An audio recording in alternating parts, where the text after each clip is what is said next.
Labas rytas, šiandieną noriu pakalbėti apie vieną tokį veikėją, kuris, kiek žinau, vienas iš tų, kurie atvežė Vomako mokymą.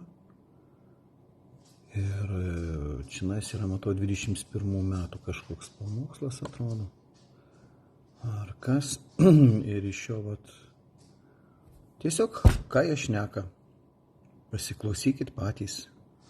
Ir pagalvokit, ar tai yra tiesa, ar tai yra melas. Šiaip labai gražiai visą pamokslą šneka, čia 38 minutės, beveik 4 minutės šneka.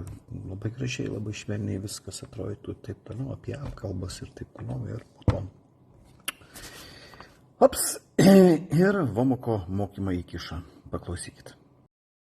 Mes, kurie patyrėme dievišką atleidimą ir patyrėme tą malonę, kad mūsų visas nuodėmės atleistos, absoliučiai visos nuodėmės atleistos, buvusios, esamos ir būsimos nuodėmės atleistos ir mes esame kaip švarus lapas prieš viešpatį.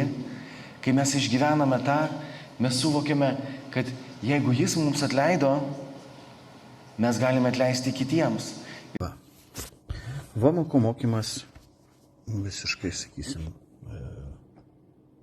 pasireiškia Tado žodžiuose.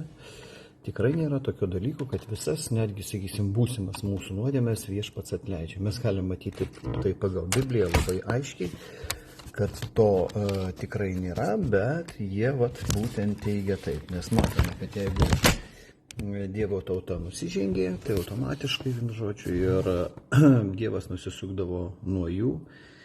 Ir netgi Naujajam testamente, vienu žodžiu, tie, kas išdavė tiesą, vienu žodžiu, tai sako, jiems jau nėra antrą kartą atleidimo, kas išdavė Kristų, žinai. Tai meluoja. Tadai, tu vėl eilinį kartą meluoji. Tai nežinau, ar man prašyti pas tave atleidimo, ar tu pirmiausiai turi atgailauti dėl to, kas yra pasakyta. Nes kaip ir Kristus atėjo, jisai kvietė, kaip ir Jonas atėjo, kvietė atgailai ir tik tais po atgailos buvo atleista.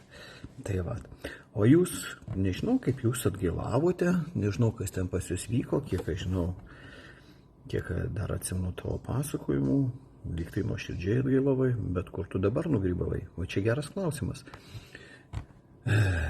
Jūs nešate melą, Vomako mokymą. Tai kad nelabai gerai. Ir su tokiu mokymu labai daug kas eina, tai yra ir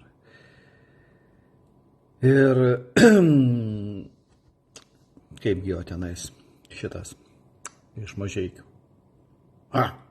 Užmiršau, vienu žodžiu žinot. Semčenka, atsiminiau.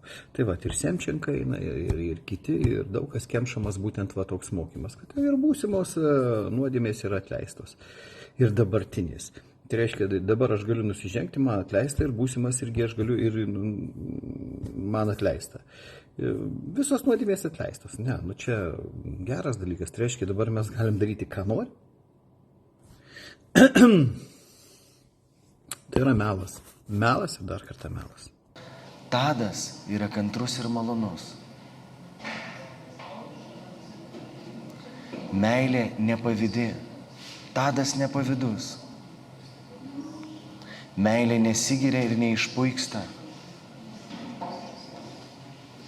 Meilė nesielgia nepadoriai, neieško savo naudos, nepasiduoda piktumui, nemąsto piktai, nesidžiaugia neteisybė, džiaugiasi tiesa.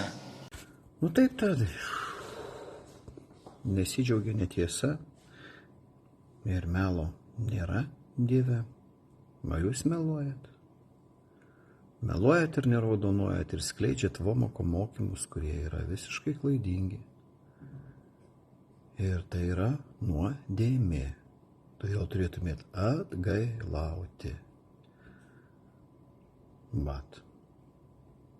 Pripažinti visą tai, kad nešate šitonišką mokymą, visiškai klaidingą.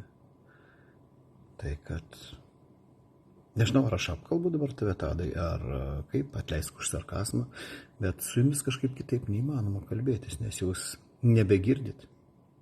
Jūs nešate melo mokymą. Todėl, reikia jums tiesiai šviesiai ir sakyti, nes Biblijoje pasakyta, sako. Kalbėkit tiesą. Todėl ir kalbu ir sakau. Tiek tau, tiek visiems tiems, kurie dabar, sakysim, čia įsteigia Vomoko bažnyčias, mokymus, knygas jo propaguoja ir taip toliau, jūs esate melo nešėjai, didžiulio melo nešėjai. Tai kad arba atgailaujat, arba einat į pragarą. Duosiu tik tais dar vieną klausimą. Kodėl yra nešami tokie mokymai?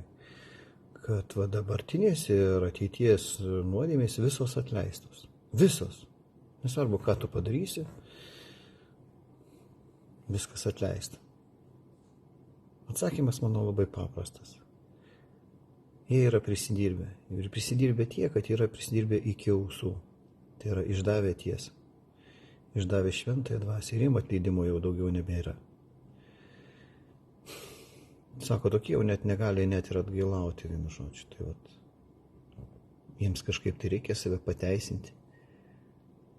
Tai vat todėl ir nešamas toks mokymas, kad jiem visos nuodėmės atleistos, nors tai jokio pagrindo nėra biblijinio. Mano nuomonė yra tokia. O jūs jau, kas mąstote, klausote, spręskite patys ir žiūrėkite pagal Bibliją, kaip yra iš tikrųjų. Geros dienos visiems. Su Dievu.